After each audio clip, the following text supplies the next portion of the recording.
नमस्कार दोस्तों, अंकित नाम है हमारा और आप देखना शुरू कर चुके हैं आनंद ट्यूटोरियल सेंटर के इस यूट्यूब चैनल को। तो हम लोग 12th क्लास बायोलॉजी पढ़ रहे थे, जिसमें पहला चैप्टर 12th क्लास का पहला चैप्टर पढ़ रहे थे बायोलॉजी में। उसका नाम क्या है? Reproduction in organism. तो हम लोग पूरा एनसीईआरटी पढ़ रहे हैं। एनसीईआरटी से इधर उधर कुछ नहीं, फुली एनसीईआरटी, क्योंकि जो भी एग्जाम बोर्ड या फिर कोई कॉम्पिटेटिव एग्जामिनेशन नीट हो तो पूरा एनसीईआरटी से ही आता है। ठीक है, तो हम लोग अब उससे आगे पढ़ेंगे जहां तक हम लोग पढ़ के पढ़ते हैं। एम्ब्रियो क्या होता है कि मेल गैमेट है, फीमेल गैमेट बना, मेल गैमेट प्रोड्यूस किया, फीमेल गैमेट प्रोड्यूस किया, दोनों फ्यूज किया, जाइगोट बना। जाइगोट में क्या होगा कि जाइगोट में दो प्रकार के प्रोसेस होता है। एक होता है सेल डिवीजन। कैसा सेल डिवीजन होगा? माइटोसिस। हम जनरली डिप्लॉइड, अधिकतर तो डिप्लॉइड ऑर्गेनिज्म, तो डिप्लॉइड के बारे में हम लोग पढ़ रहे हैं। हप्लॉइड के बारे में तो पढ़ लें कि हप्लॉइड में जाइगोट में क्या होता है? मेयोसिस डिवीजन होता है। लेकिन डिप्लॉइड ऑर्गेनिज्म में क्या होता है? सेल डिवीजन होता है लेकिन माइटोसिस होता है। और क्या होगा? Cell differentiation.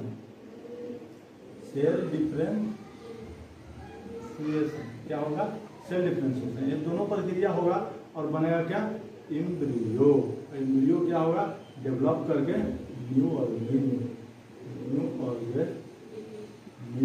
ऑर्गेनिज्म का निर्माण कर देगा। ठीक है, तो अब सेल डिवीजन में क्या होता है कि सेल डिवीजन जब होगा, एम्ब्रियो इसी कहते हैं एम्ब्रियो, उसमें जाइगोट में दो प्रकार का प्रोसेस होगा। सेल डिवीजन, कैसा सेल डिवीजन? माइटोसिस, और सेल डिफरेंशिएशन। ये दोनों मिलाकर जाइगोट फिर क्या हो जाएगा? एम्ब्रियो में डेवलप हो जाएगा। ठीक है, और एम्ब्रियो फिर न्यू ऑर्गेनिज्म में डेवलप हो जाएगा। ठीक है, तो अब क्या होता है कि जो सेल डिवीजन होता है उसका काम क्या है कि increase the number of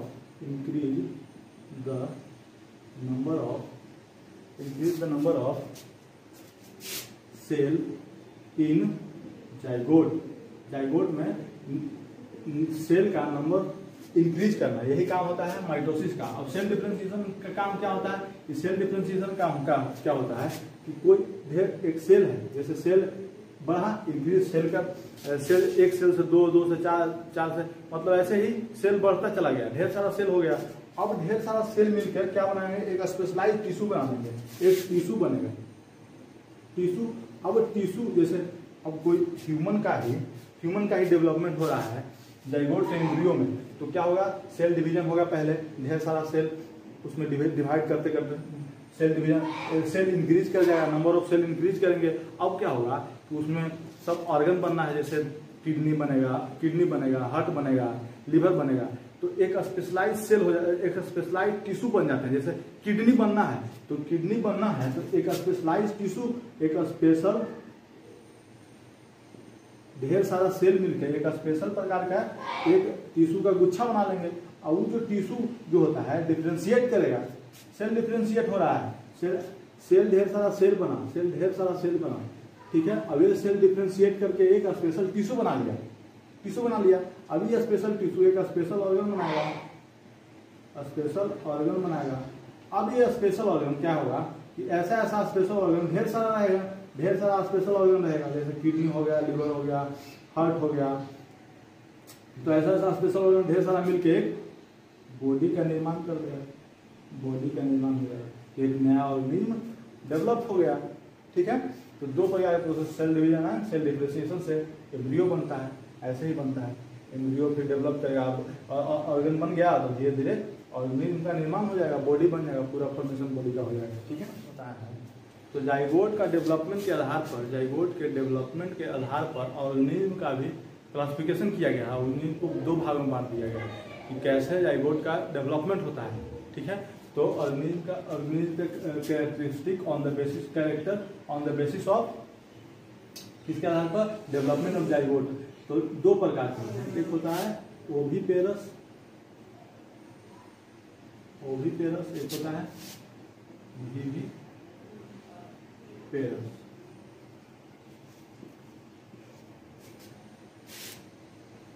types of organism on the basis of development of zygote.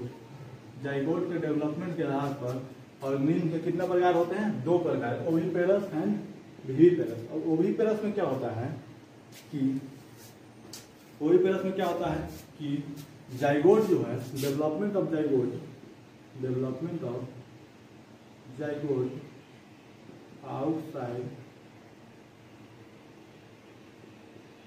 Outside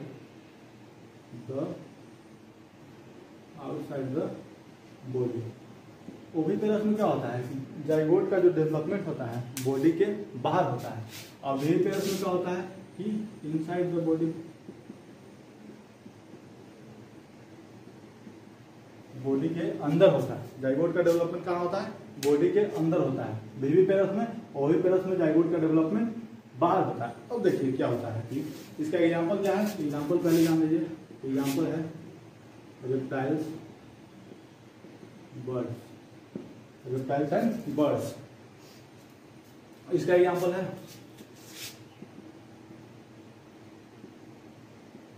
mammals, इसका एग्जांपल है मैमल्स। ठीक है। अब होता क्या है इसमें कि जो ओविपेरस ऑर्गेनिज्म है उसमें जैसे जिसमें एक्सटर्नल फर्टिलाइजेशन होता है, ठीक है, एक्सटर्नल फर्टिलाइजेशन होता है। क्या होता है एक्सटर्नल फर्टिलाइजेशन में कि बाहर दोनों गैमेट्स बाहर आ गए, रैंडमली फ्यूज करके जाइगोट बनाए। तो जाइगोट कहाँ बना? बाहर।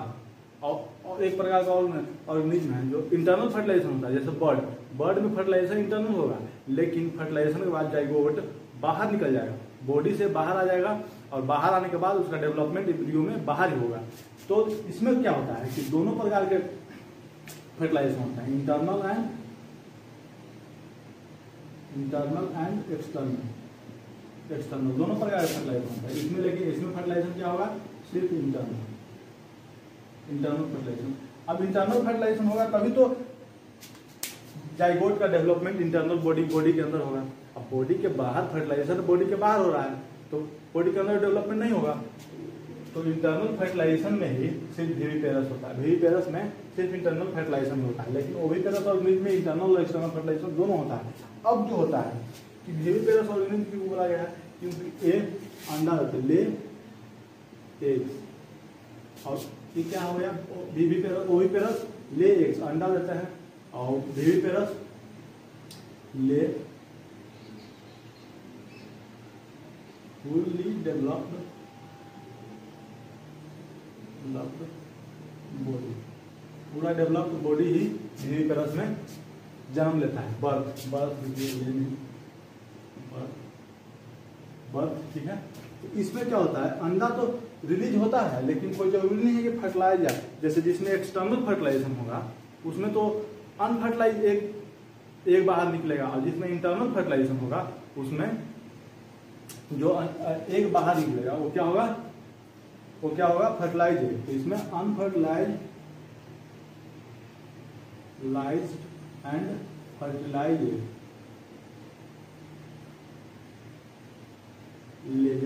Unfertilised and fertilize. लेकिन इसमें क्या होता है? एक फुली डेवलप्ड बॉडी ही बर्थ होता है, इसमें विविपेरस ऑर्गेनिज्म में। ओविपेरस में क्या होता है कि अनफर्टिलाइज या अनफर्टिलाइज एक बाहर निकलता है। जैसे अनफर्टिलाइज का मतलब हो गया गैमेट्स बाहर निकलेगा, और फर्टिलाइज एक का मतलब हो गया जाइगोट बाहर निकलेगा। अब होता क्या है कि विविपेरस ऑर्गेनिज्म में, जैसे कि विविपेरस कोई ऑर्गेनिज्म है उसमें क्या होगा कि अंडा बाहर निकलेगा, अंडा को बाहर निकालेगा, तो बाहर जब जाइगोट बाहर निकलेगा और उसको डेवलप करना है एम्ब्रियो में, और एम्ब्रियो फिर डेवलप करेगा एक ऑर्गेनिज्म में, तो खतरा है, बाहर तो खतरा है, बाहर तो बहुत सारा खतरा है। तो उसके लिए क्या नेचर ने बनाया है कि इसमें एक जो एग होता है, एग के ऊपर एक सेल होता है। कैसा सेल होता है? तो कैल्शियम का सेल ऑफ कैल्शियम, इसको क्या बोलते हैं? कैलकेरियस सेल, मतलब कैल्शियम का सेल होता है। कैल्शियम का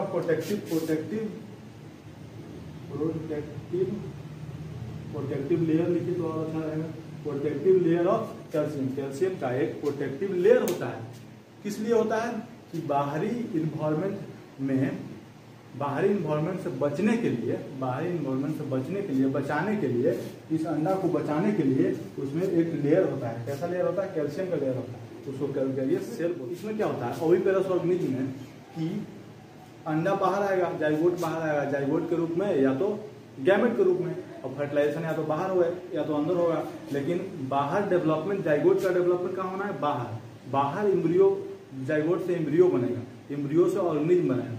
तो ऑर्गेनिज्म का जो सर्वाइवल का चांस है बहुत कम हो जाता है, लेकिन इसमें एक प्रॉपर केयर के अनुसार, एक प्रॉपर केयर के साथ फीमेल बॉडी के अंदर रहता है बच्चा, फर्टिलाइजेशन होता है, जाइगोट एम्ब्रियो बनता है, एम्ब्रियो से नया ऑर्गेनिज्म अंदर ही बॉडी के अंदर ही बनता है। उसके बाद जो फुली डेवलप बॉडी है वो बाहर आता है। तो एक प्रॉपर केयर है, तो यहाँ सर्वाइवल का चांस ज्यादा होता है।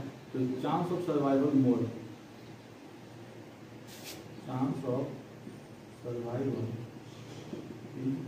यहाँ ज्यादा होगा, यहाँ लेस। यहाँ सर्वाइवल का चांस बहुत कम हो, क्योंकि बाहरी इन्वायरमेंट में है, कुछ भी हो सकता है। ठीक है, तो हो गया। फर्टिलाइजेशन क्या होता है कि प्लांट में एंजियोस्पर्म, जिम्नोस्पर्म, ब्रायोफाइट, टेरिडोफाइट में फर्टिलाइजेशन बॉडी के अंदर होता है, प्लांट के बॉडी के अंदर होता है। ठीक है, वहाँ फीमेल बॉडी के अंदर फर्टिलाइजेशन हुआ, वहाँ जाइगोट बना, जाइगोट से एम्ब्रियो बनेगा, वहाँ एम्ब्रियो कैसे डेवलप होगा? प्लांट बॉडी के अंदर। अब क्या होता है प्लांट में? फ्लावर होता है, तो फ्लावर में ही, प्लांट में फ्लावर है, कोई फ्लावर है। ठीक है, इसके अंदर बहुत सारे पार्ट्स हैं। फ्लावर के अंदर क्या है? एक स्टैमेन है, पिस्टिल है,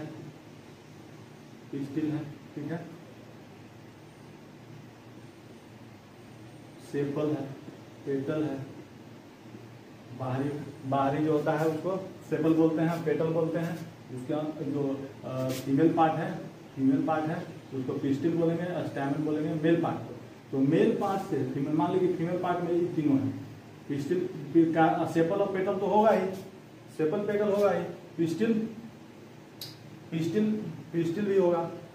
सेपल पेटल तो दोनों में, मेल फ्लावर हो चाहे फीमेल फ्लावर हो, दोनों में होगा, लेकिन कोई एक रहेगा। ठीक है, कोई एक फ्लावर है, फ्लावर में सेपल, पेटल और पिस्टिल है।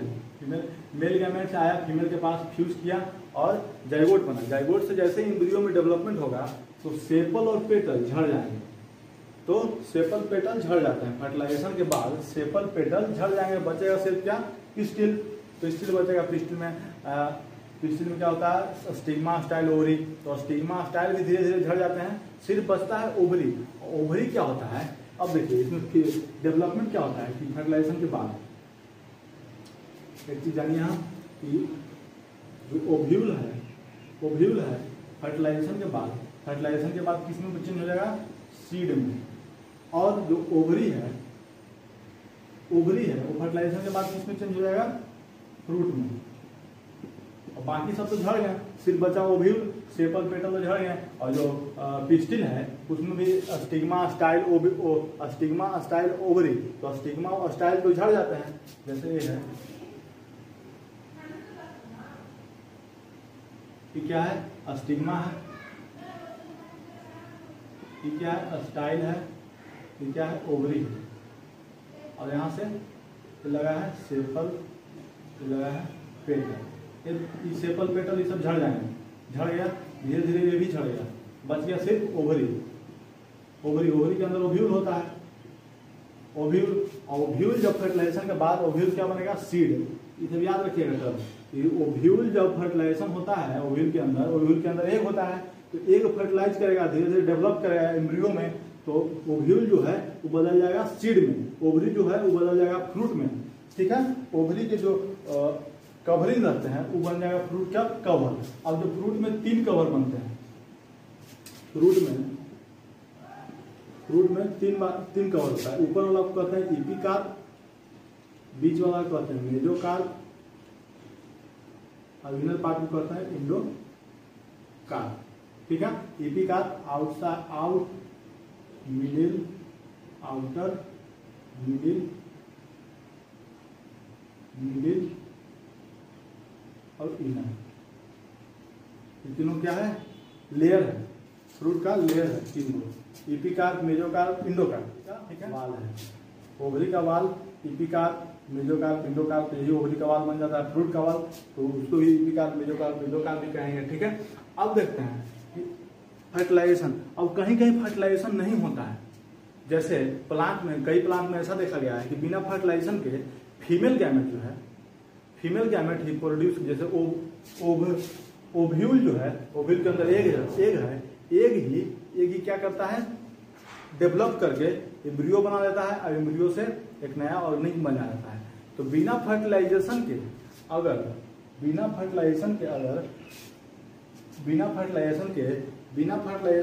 एग अगर एम्ब्रियो बन रहा है तो उसको क्या बोलते हैं, पार्थेनोजेनेसिस। और बिना फर्टिलाइजेशन देखते हैं, टर्म याद रखिएगा, लाइन एनसीईआरटी का हम दे देंगे, उसको नोट डाउन कर लीजिएगा। तो बिना फर्टिलाइजेशन के ओवरी, ओव्यूल, एग के बारे में चलेगा, बिना फर्टिलाइजेशन के एग अगर एम्ब्रियो में परिवर्तित हो जाए, विदाउट फर्टिलाइजेशन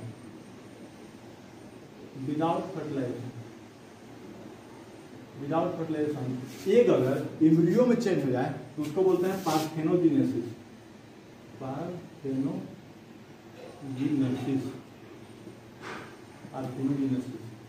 बिना फर्टिलाइजेशन के एग एम्ब्रियो में चेंज हो जाए तो उसको बोलते हैं, उस प्रोसेस को क्या बोलते हैं, पार्थेनोजेनेसिस। इसका एग्जांपल है बनाना, कहीं पाइनएप्पल हो जाता है, ठीक है। अब देखिए, अब एक ऐसा भी देखा गया है कि बिना फर्टिलाइजेशन जो ओव्यूल अगर सीड में चेंज हो जाए, बिना फर्टिलाइजेशन के ओव्यूल अगर सीड में चेंज हो जाए तो इसको बोलते हैं विदाउट फर्टिलाइजेशन, ओव्यूल सीड में परिवर्तन है, इसको बोलते हैं एपोमिक्सिस। और बिना फर्टिलाइजेशन के ओवरी विदाउट फर्टिलाइजेशन ओवरी अगर फ्रूट में चेंज हो जाए तो उस फ्रूट को क्या बोलते हैं, पार्थेनोकार्पिक